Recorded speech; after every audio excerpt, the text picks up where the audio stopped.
evening, and welcome to the war, the information war. I'm DLAKE for PREZ. Tonight, I have a very interesting story here in front of me. This video is titled Edward Snowden's 9/11 Comments Censored from Primetime Audience. The article by Mikael Thalen, and I linked to it at storyleak.com. And Mikael, who's been on the show, a friend of mine, you might want to tell Anthony Gucciardi that your servers are getting hit pretty damn hard with all your amazing articles, my friend, because, man, I don't know if you guys are already on internet too or something, but it's when I put in the link for this article, or even just storyleak.com, it's taking like forever and a day for the page to load. Anyways, I have a feeling your servers are getting maxed out, and you might need to invest in a little more server space there, guys. Let me get to the article, everyone. I'm DLAKE for PREZ, reporting for themediaspeaks.com. Please check out the website at www.themediaspeaks.com. Statements made by NSA whistleblower Edward Snowden regarding the 9/11 terror attacks. Wait, which ones? 2001, I'm pretty sure, because I've already read through this. But, Mikael, what about 2012 in Benghazi? I mean, okay. Most people know the 9/11 terror attacks were there in New York City, but don't forget Benghazi, and you might want to point out the year. Well, Edward Snowden's comments were edited out of his NBC Nightly News interview with Brian Williams yesterday on Wednesday night, in what appears to be an attempt to bolster legitimacy for the agency's controversial surveillance programs. Snowden's comments surrounding the failure of Dragnet surveillance and stopping the 9/11 attacks were censored from the primetime broadcast, and instead buried in a 1-hour-long clip on NBC's website.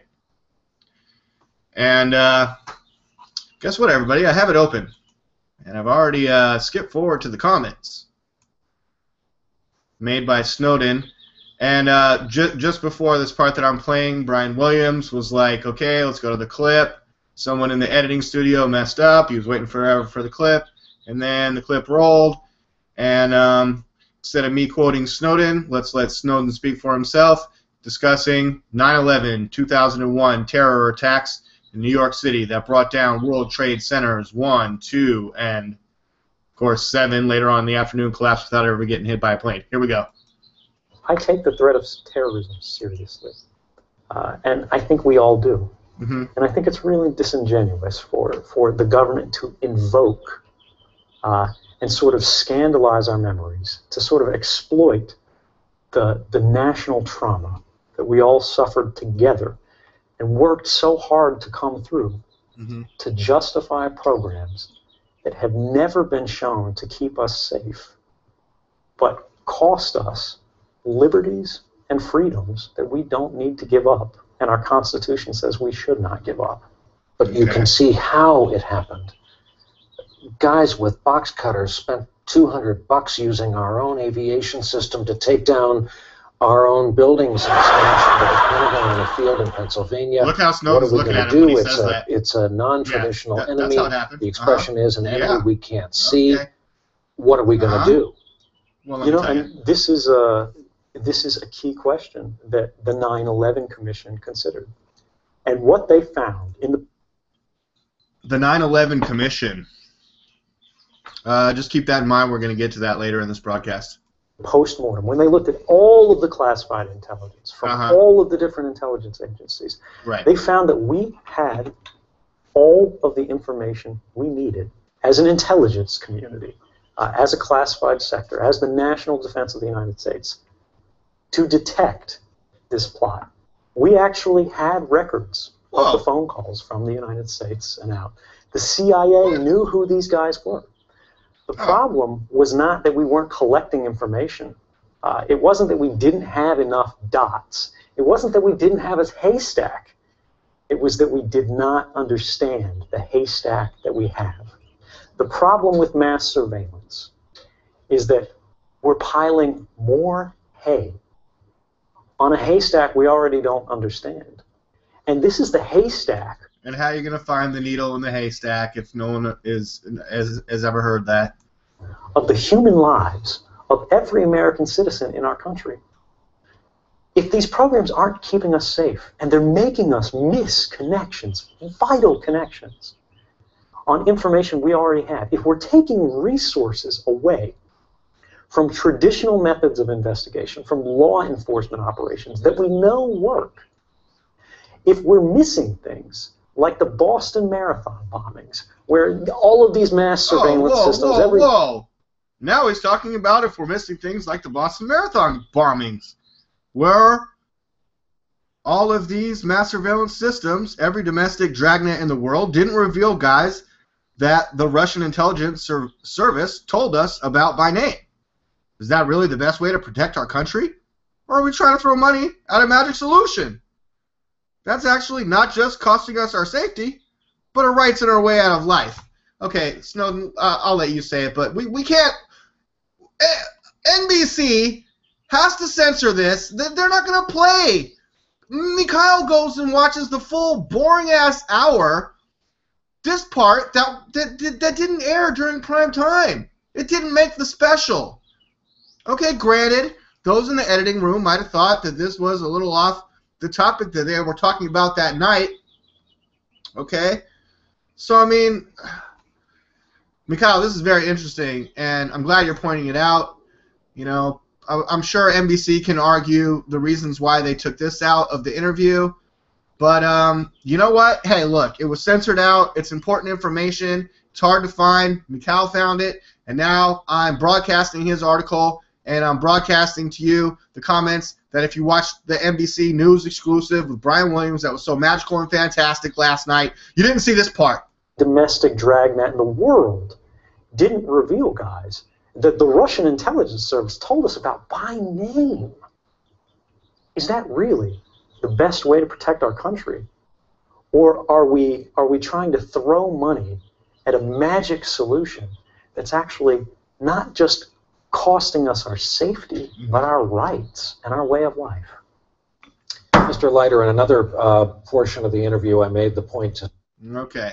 Yeah, so he's just talking to a panel of, you know, counterterrorism experts, other news anchors, and politicians there, and, you know, experts on the topic. But let me get back to Mikael's article here, since I let those quotes that were in the article speak for themselves. Despite countless government officials pointing to 9/11 foreknowledge, whether missed or ignored, establishment media outlets have continually worked to keep such voices out of relevant reporting. Did you hear that? That part right there? They're gonna keep. Are you listening? They're gonna pay the. They're gonna shield you from that stuff that you don't want to know about. Why do you think Bilderberg was secret for about 50 years? And it just started today, the Bilderberg meeting, and it's happening this year in Denmark. If you go to the Judge Report right now, you're gonna find a few articles about it, and maybe the Charlie Skelton article is pretty good. The rest are by a bunch of pavers paving the way into the meeting there. And if you control F5 on these pages, you're not going to see Logan Act anywhere. You're not going to see, and most of this crap's coming out of the UK. I mean, they obviously have more concern about the Bilderberg group than we do here in America, and that pisses me off. But something that Edward Snowden was just saying about the 9/11 Commission. You know who headed up that commission? Yeah, I believe that would be Henry Kissinger, right? Wait, hold on. Henry Kissinger, 9/11 Commission. The National Commission on Terrorist Attacks upon the United States, also known as the 9/11 Commission, was set up on November 27, 2002 to prepare a full and complete account of the circumstances surrounding the 9/11 attacks, including preparedness for the immediate response to the attacks. And history, and President Bush, and oh, former Secretary of State Henry Kissinger initially appointed to head the commission. Oh, however, Kissinger resigned only weeks after being appointed because he had to go to the Bilderberg meeting where he's at today and where he's celebrating his 91st birthday. And can't that old geezer, that old Nazi son of a bitch just die? You know, wouldn't that be great? It's been a week of celebration for Henry Kissinger. On Tuesday, he turned 91. On Wednesday, he broke his personal best in the 400-meter hurdles. I think that's sarcasm there. And on Thursday in Copenhagen, he'll be clinking champagne flutes with the Secretary General of NATO and the Queen of Spain as they celebrate 60 glorious years of Bilderberg. And it's been going on for about 60 years. It's named after the hotel where it was at. And if you read all the paper articles, they'll be sure to tell you that. Now, oh, they're meeting with Lagarde from the IMF and Eric Schmidt from Google and just all the world's biggest power players. Oh, and Google and LinkedIn are going to discuss internet privacy and are you being surveilled? And wow, wonderful. And Queen Sophia of Spain and Princess Beatrix of the Netherlands are going to be there. And the daughter of Bilderberg founder Prince Bernhard, the Nazi SS card-carrying member. So great. Bunch of Nazis are going to meet in secret and private, kick out all the real reporters, and unfortunately, some British whore that in the media that accidentally talked to those info warriors that are on the fringe, and they believe in conspiracy theories, and they wonder if they eat gold babies in gold foil behind the doors there, where they're meeting with NSA director Alexander. Well, now he's the former director, Keith Alexander. But he attended Bilderberg meetings like 3 years ago. This guy owes me about $900,000 or $12,000 under the Logan Act, or $1,200,000 right now. In fairness to the Bilderberg group, well, there's no fairness for these a-holes. I'm DLAKE for PREZ. Everyone, please check out the article by Mikael Thalen. I'm starting to get carried away. And thanks, everyone, for joining and watching me. Wait. Let me calm down for a second and try to get back to the Mikael Thalen article. Obviously, I have so much paperwork here, news articles and informations that I try to bring to everybody when I do my live shows, which is live. So, Henry Kissinger was what tied it all together, the 9/11 Commission, and today being the start of the Bilderberg meeting, and Mikael Thalen's awesome and amazing reporting. Let's just go back to that real quick. I think that's the best thing I could do right now. Yeah. Okay. Former NSA senior executive turned whistleblower Thomas Drake, who revealed unconstitutional surveillance programs targeting Americans in 2005, has repeatedly commented on NSA intelligence that would have undoubtedly stopped the 9/11 attacks. The NSA had critical intelligence about Al-Qaeda and associated movements, in particular, that had never been properly shared outside of the NSA. Drake said in a recent interview, "They simply did not share critical intelligence, although they had it." Well, in a January letter to President Obama, Drake and fellow whistleblowers William Binney, Edward Loomis, and Kirk Wiebe not only detailed the agency's foreknowledge, but the ensuing cover-up as well. The sadder reality, Mr. President, is that NSA itself had enough information to prevent 9/11, but chose to sit on it rather than share it. Well, you know what? Forget it. That was during Bush's, term, and we're going to blame Bush, but we're going to give Bush a pass on torture, 9/11, everything else. He's my buddy. Hey, me and Bush. Barack Obama and Bush, and Bin Laden, and the Bin Laden family. And we'll just fly them out so they can build more military bases for us. Oh, let me get to this real quick. This is deep research by Mikael Thalen, former senior intelligence officer, Lieutenant Colonel Anthony Schaefer, who attempted to inform the government after identifying, the two terrorist cells later charged for the 9/11 attacks in 2000 during Operation Able Danger was attacked and demonized by the Defense Intelligence Agency after informing Congress of the agency's refusal to act. Come on, Lieutenant Colonel Anthony Schaefer.